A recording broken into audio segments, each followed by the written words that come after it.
things that go bump in the night, that creature that's lurking under your bed, and the unknown that dwells within the abyss of the night. Fear is the most basic, primordial, and neurological reflex within man's nature, serving in many ways as a valve to avoid danger, touching a hot stove as it were, and also a hindrance to confront certain tasks, even if it's turning off the bedroom light. Fear is a phenomenon that plays a large part in our lives, even though we often will not recognise or admit its existence. But what are some people's fears? My biggest fear is daddy long legs, or like spiders that have really, really long legs. I don't like scorpions. I was in a tent once and it was dark and we were just going out, but our torch was inside the tent. They creep me out. Why? I don't know. As we opened the door, all these daddy long legs flew in, like millions of them. I hate spiders. I can't stand them. Remember a couple of years ago I was in the bath once. I was in the shower. And a spider came sort of crawling towards me just like that. And yeah, I picked up a Head and Shoulders bottle and sent it to spider heaven. Not succeeding in life, just being a failure, and not earning money and getting a good job. I'm just skimming passes at the minute. I really want to like be the best. Go through like an interdimensional dimension. I have a big fear of dogs. Have you ever taken any measures to try and get over it?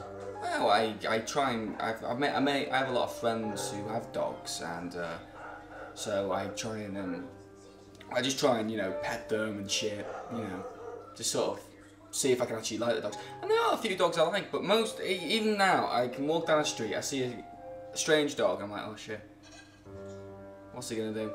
My biggest fear that I've had since being very, very small is, like, you know, you go to theme parks like Disneyland or Flamingo Land and you've got those people dressed up as giant cartoon characters with big heads.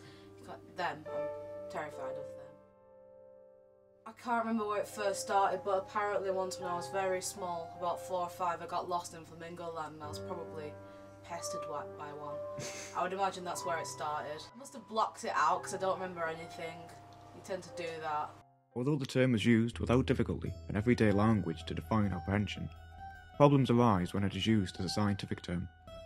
It cannot always be assumed that we are always able, or even willing, to recognise and then describe the experience of fear. Biggest fear is probably spiders. So the way they march as well, they look really confident and I'm like, I don't know, they're really intrusive as well. Afraid of the dog, would be my fear. And why is that? Because when I was younger I got locked in a basement for 2 hours and the light broke. What's your fear? The sugar puff monster. I'm afraid of heights. Like, I've been on like 2 roller coasters my whole life, and I'm also got a massive phobia of needles because it just seems that every single needle I have just seems to hurt me in some way. Like, I've had blood squirt out my arm and slip around a muscle as well. I've discovered really that I have a scare. I was scared of heights, so I went skydiving for my 18th birthday, and I travelled to a height of 13,000 feet. That's incredibly high, you know. It's really, you know, it's stopped my fear of heights now, and I've really been able to get over that as a result of my skydiving. So that was my phobia, and I was able to overcome that. So what's your biggest fear? I've got 2 actually. One of them is spiders, but I've also got a fear of large amounts of water, like sea or the ocean. I've been on a boat before and I just don't like the feeling. It's like you're just trapped there and you can't escape. Like one, like you're in the middle of everything, nothing close by.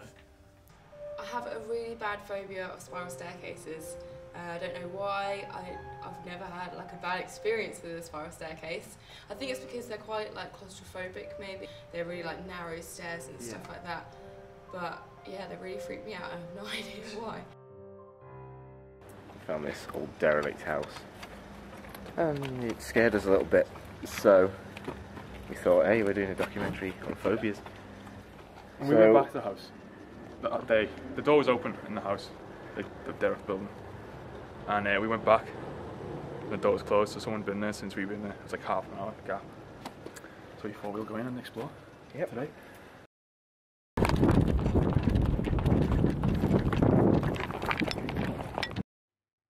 In wartime, admissions of fear are discouraged. Similarly, from a young age, men are conditioned to find a declaration of fear socially undesirable, somewhat cowardly. Often the best way to conquer a fear is to confront it head on. After all, the fear itself is the anxiety to do so anyway. Live in the fear. Surround yourself in the fear. So as long as man lives, there will be fear. We will create these fears, and these same fears can dictate our fate. We are channeled in narrow flows safely through life, in the vain hope of arriving unscathed at death.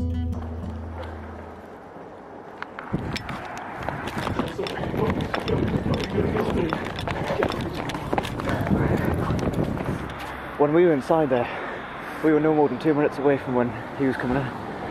Yeah. We left the building and we thought, oh, well, we'll go back and we'll see if anyone's in there. And shock horror, and then walked out of the door a minute after we'd left. So. The idea of this whole thing was to confront the fear of going in and seeing what was in there. And I think we confronted that. Is it always a good idea to search head-on into them? Hell no.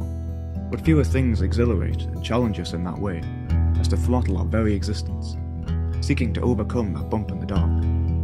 Stupidity perhaps, but we feel it's healthy to see if there was even a bump there in the first place.